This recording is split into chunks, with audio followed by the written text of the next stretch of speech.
Saudara-saudari, Injil kita pada minggu ini diambil dari Injil Markus bab 6 ayat 1 sampai 6. Kemudian Yesus berangkat dari situ dan tiba di tempat asalnya, sedang murid-muridnya mengikuti dia.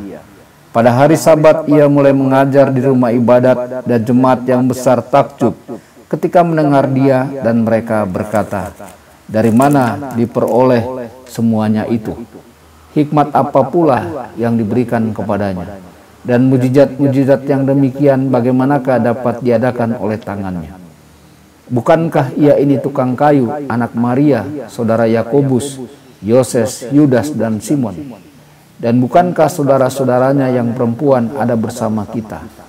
Lalu mereka kecewa dan menolak dia.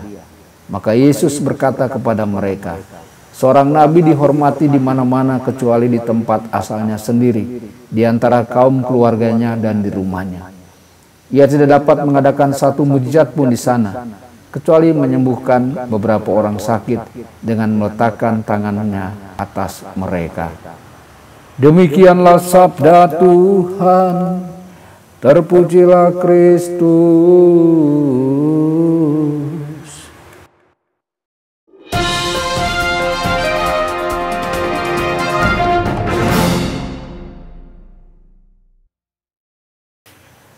Saudara dan saudari terkasih dimanapun Anda berada, jumpa lagi dengan saya Romo Tedens dalam saluran Warta Kabar Sukacita. Semoga Anda semua dimanapun berada senantiasa dalam keadaan sehat dan bahagia. Yesus sangat terkenal di Nazaret. Begitulah banyak orang yang berpikir demikian. Tetapi ada sesuatu yang tidak pernah mereka lihat di dalam dirinya. Mereka tidak pernah melihat kuasa Allah di dalam diri Yesus. Dia terlalu biasa sama seperti yang lainnya. Hidup kita terkadang tampak terlalu biasa bagi kita. Kita mungkin tidak mengenali suara Tuhan. Ketika Tuhan memanggil kita, ketika Tuhan meminta iman yang lebih dalam dan komitmen yang lebih besar kepadanya. Kita mungkin tidak mengenal Dia yang berbicara melalui teladan dan perkataan orang lain. Kita mungkin tidak melepaskan diri dari rutinitas kita dan sungguh-sungguh mendengarkan firman Tuhan. Kita dapat belajar dari keterkejutan orang-orang Nazaret terhadap identitas Yesus yang sebenarnya. Karena hal itu akan membantu kita untuk lebih waspada terhadap kejutan-kejutan Allah. Mereka tersinggung kepadanya.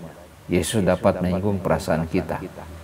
Dia datang untuk mengguncang keyakinan kita tentang kedekatan Allah. Ia mengetahui segala sesuatu tentang kita.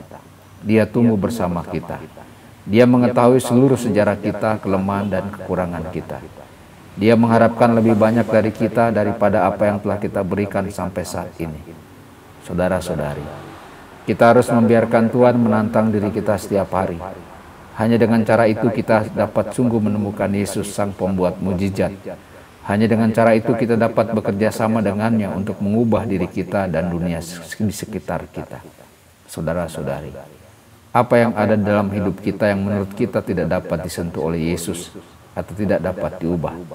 Apakah kita bersedia untuk mempersembahkannya dengan rendah hati kepada Yesus setiap hari, sehingga Dia dapat mengubah diri kita secara perlahan? Apakah kita mencoba untuk menggunakan komitmen rohani kita untuk bertumbuh dalam iman? Apakah kita percaya kepada Kristus? Jika tidak, kita perlu meminta Dia untuk meningkatkan kepercayaan itu. Dia ingin membuat kita menjadi orang kudus. Dia ingin mengubah dunia ini. Dia bisa, dan kita hanya perlu menaruh kepercayaan padanya. Tuhan Yesus memberkati dan menyertai Anda semua. Sabda Allah adalah kebenaran. Sabda Allah adalah kehidupan. Mari kita mencintainya, mari kita menghayatinya.